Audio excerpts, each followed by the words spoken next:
Hey, Bear, you wanna go outside? I'm sitting on the front porch. Nightly visit? Huh? I say you're going out for your evening visit? Yeah, that's what I'm doing. I'm gonna take my friends around in the camera. Ben, you wanna walk with us?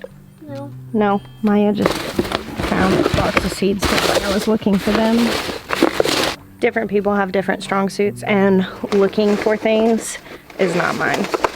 You know those people that, like, if it had been a snake it would bite you, like they can't see things that are right in front of me, right in front of them? Yeah, that's me. Maya's the one that finds the things in this relationship. So, within the box of the seeds, I'm looking for a package of peas. Aha, here it is. Oh, it's about time to tear out all of the things in the garden that are done. Normally I would have done that by now, but this year I have the high tunnel, so I have been planting fall crops out in the high tunnel instead of planting them in the garden. Oh, sidetrack. Look at these glorious birds. You are not where you belong, little lady. Oh, well, there's the problem. Did y'all see that chicken just walk straight through the fence? Hello! I need to take some photos for Nana because she wants to paint some of these chickens. She's asked me for photos.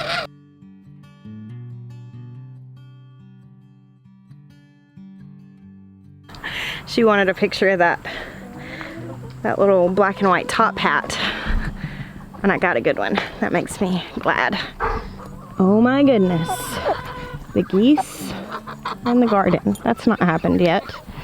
Wonder how they managed to do that. Well, come here.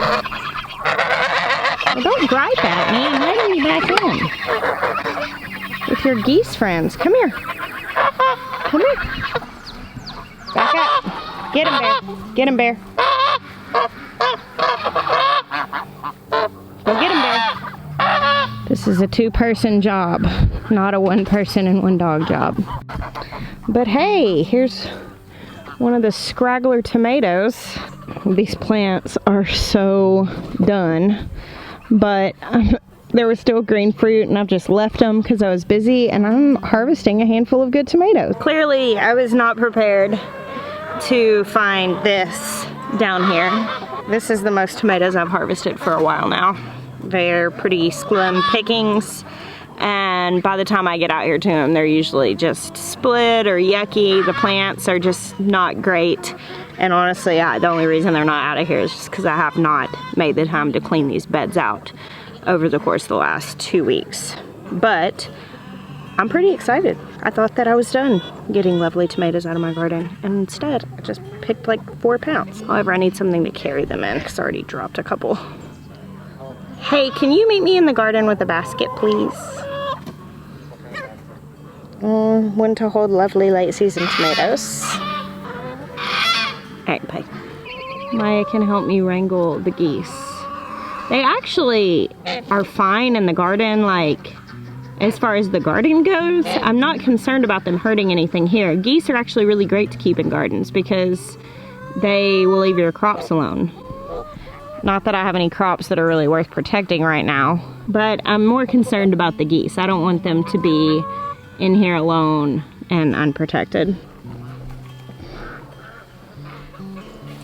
I didn't know there's so much food down here. It's a lot. It is a lot of food. It's pretty good, huh? You think everything's dying back, but No. it just keeps on trucking. The garden always surprises me. She still feeds me even though I neglect her. Nat will be happy. I know. That's pretty good. I see a few more that might be worth it. This is actually what I was hoping would happen, because yeah, see, I've been finding some of this. Squirrels. Yeah, the chickens have already gotten about 8 tomatoes. Yeah, they're all over. Grab them. Not these. These are the good ones. Look at this. I got pink potted beans again. These are sauceable. Yeah, I saved the ones that were splitting from rain. But I think you won't want to eat them in a sandwich, but you can turn them into something. Yeah, they're fine. My Tanya's pink potted beans are producing. Nice tracing, Asher. Thanks. So what are you tracing the map of? New England. New England. Nice. It's the next day. I shot a long, lovely vlog for you last night, which you saw the first 4 minutes of, and the rest of the footage was corrupt because my memory card went bad.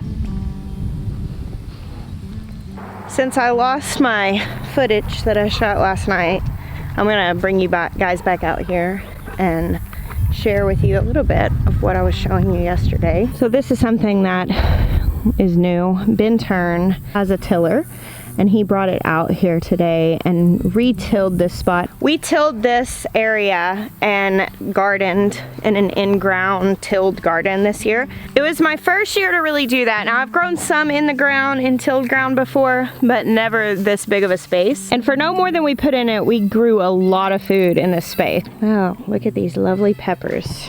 Got more over here. These bell peppers didn't get super big, but they look really good. Probably good. Quite a few here. I still have quite a few red fruits out here, green fruits. However, I'm not going to be leaving these plants for just a whole lot longer.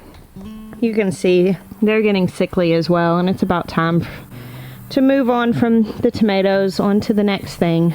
So I was discussing this morning with Maya what I wanted to do with this little in-ground tilled garden, and I'm still not 100% decided. So I'm going to tell you guys my options, and I'd love to hear your feedback on this. Obviously, we do a lot of gardening in raised beds. We've got raised beds here in the high tunnel.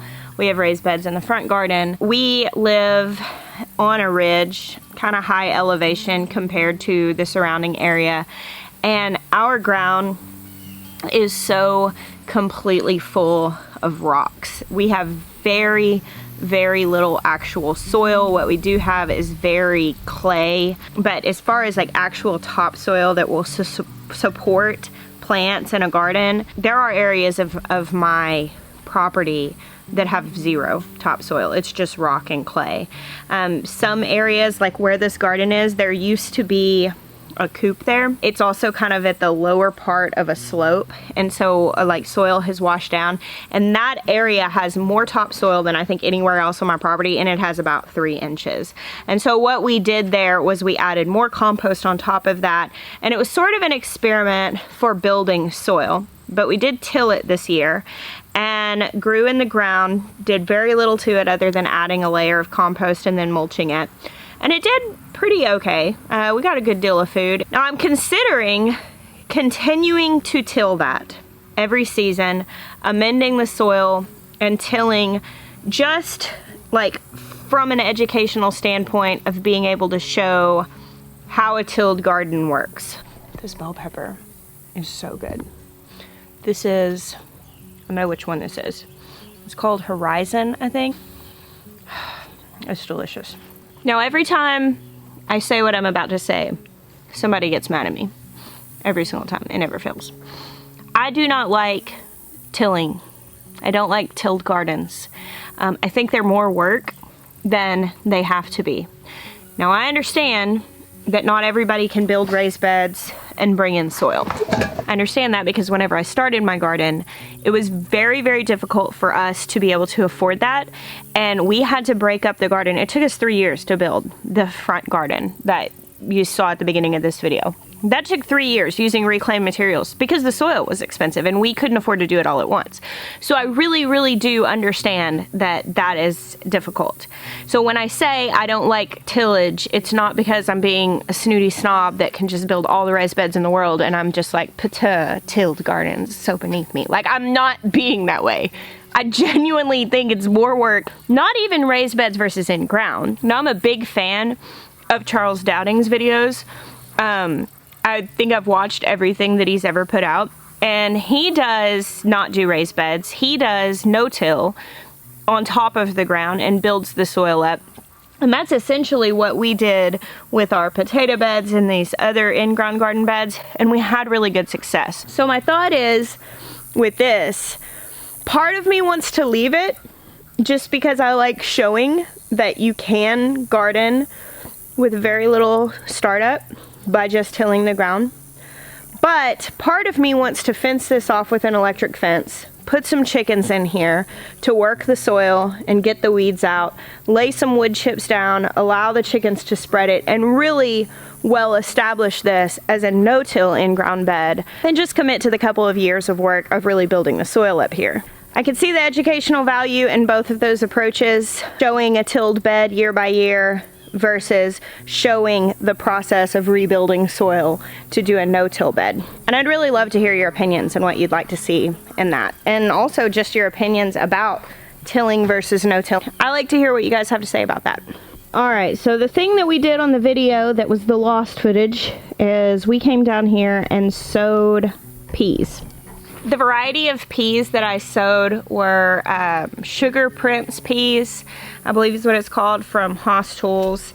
And those are not a super tall climbing variety. I think they said like 3 or 4 feet. So I'm going to drop this cattle panel down to the ground, just cut the zip ties and lower it and reattach it to the T-posts here for the peas to climb up this. Here where I live, the estimated first frost is like the end of October, very beginning of November. Of course, that's just an estimate and it can go later than that.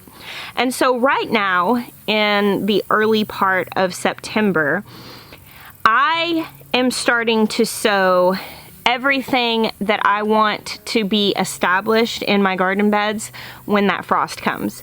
At this point, it's pretty well too late for me to start from seed anything that I might hope that will grow and be able to be harvested before the frost comes. Things like cucumbers and squash, frost tender things, but I could have sowed those a month ago and I did. I have some other like second rounds of that stuff growing, but the frost is gonna wipe that out. So anything I'm putting in my garden right now are things that can live through below freezing temperatures. And sweet peas are one of those things. This particular variety that I planted today, I only did this one little row. This is 16 feet, the length of one cattle panel. I'm not trying to grow a bunch of peas to shell because honestly, food that requires that much prep work, shelling, I don't end up wanting to do that when it comes down to it. So I don't grow a whole lot of that stuff. We grow these and we'll eat them fresh, we'll eat them raw, maybe some in stir fries, and I might throw some in the freezer for stir fries later. But other than that, I'm not gonna try to put these up.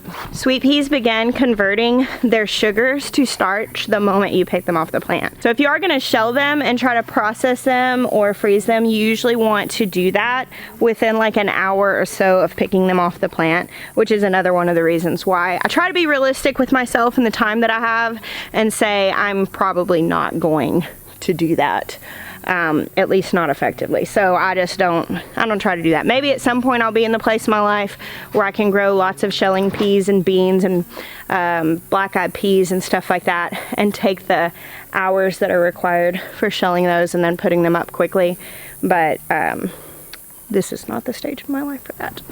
Honestly, oh, sweet Jesus. The biggest spider web. Y'all don't judge me for my ridiculous girliness. Honestly, learning to garden with accommodation to the life stage that I'm actually in has been one of the most freeing things as far as enjoying the garden and being successful in it. I get a lot of questions from people being like, I work a full-time job and I want to put up all my food for the year. How can I manage the work of a garden and all the processing while having to commute an hour a day and go spend, 8 hours in the office or whatever? Or I'll talk to people who are like, I am pregnant and I'm due at garden season and, I really want to grow a big garden, but I'm trying to, I'm going to be having a baby. Like, what should I do? And different things like that. And I can't tell you how to personally deal with the confliction of your desire versus the reality of your situation. I think that's just a struggle that we all have to learn to work through at one point of our lives or another. However, I can tell you that you should absolutely have grace for yourself for the season that you're in and do the most you can where you are with what you have to work with.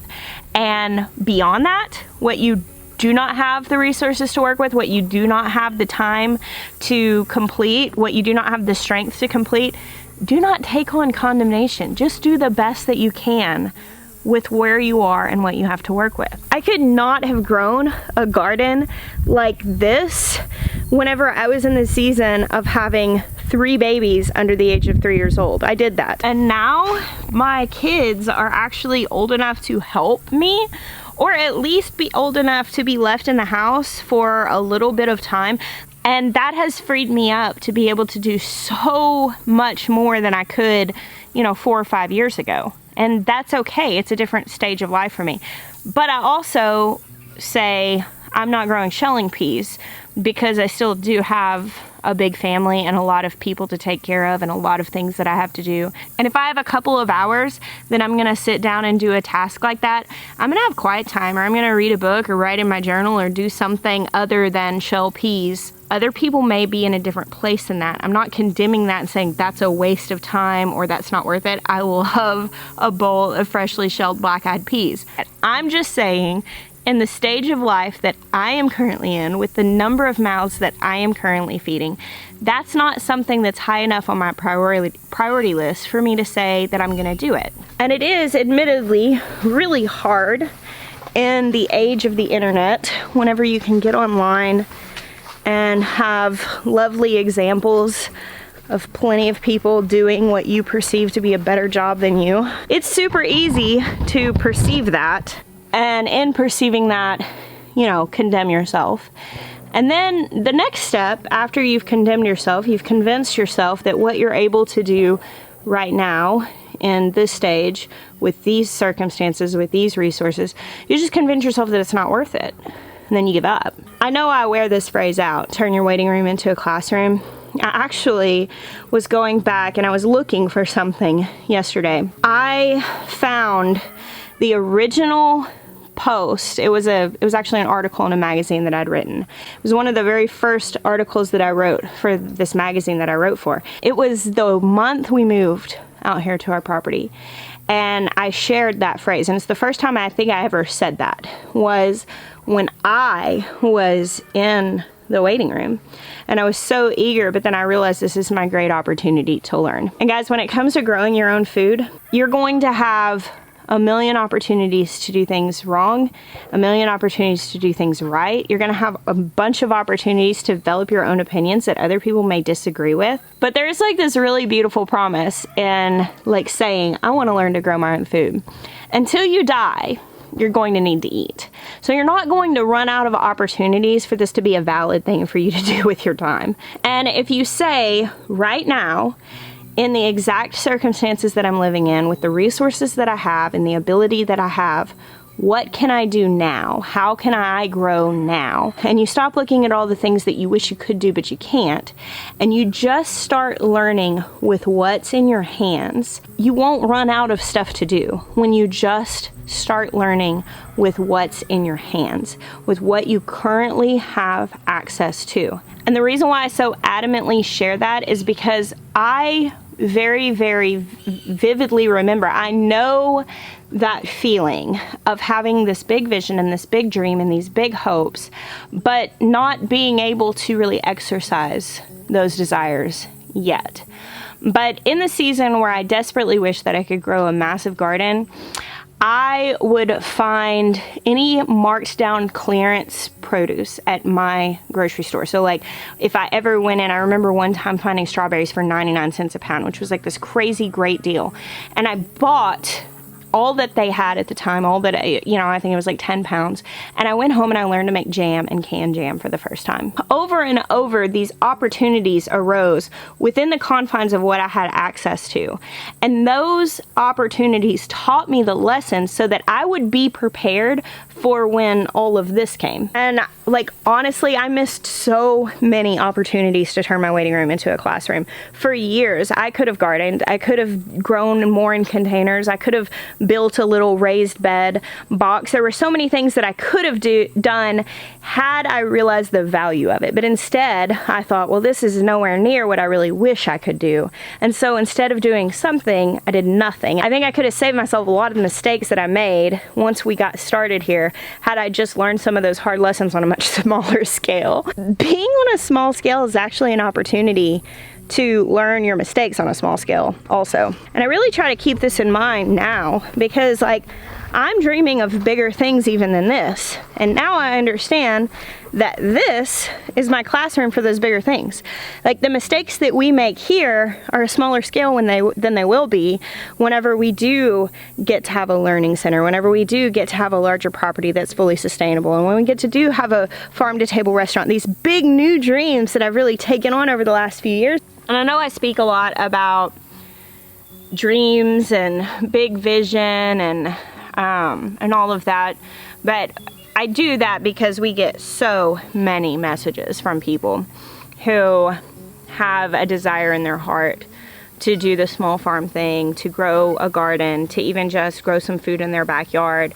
And a lot of times people in that stage of trying to figure out if that's even something that is reasonable to hope for, if that's even an attainable goal, they end up finding YouTube channels like mine. And so I do speak to that a lot because there are a lot of people out there. So yeah, it might not be for you. It might not be for you to say turn your waiting room into a classroom, but I think that applies to many, many people in a lot of different things, not just in gardening or growing food. No matter where it is in your life that you have a desire to grow, I think we always have an opportunity to grow ourselves in whatever situation or step of the journey that we're in. So I actually did not mean to go off on that little tangent, but here we are.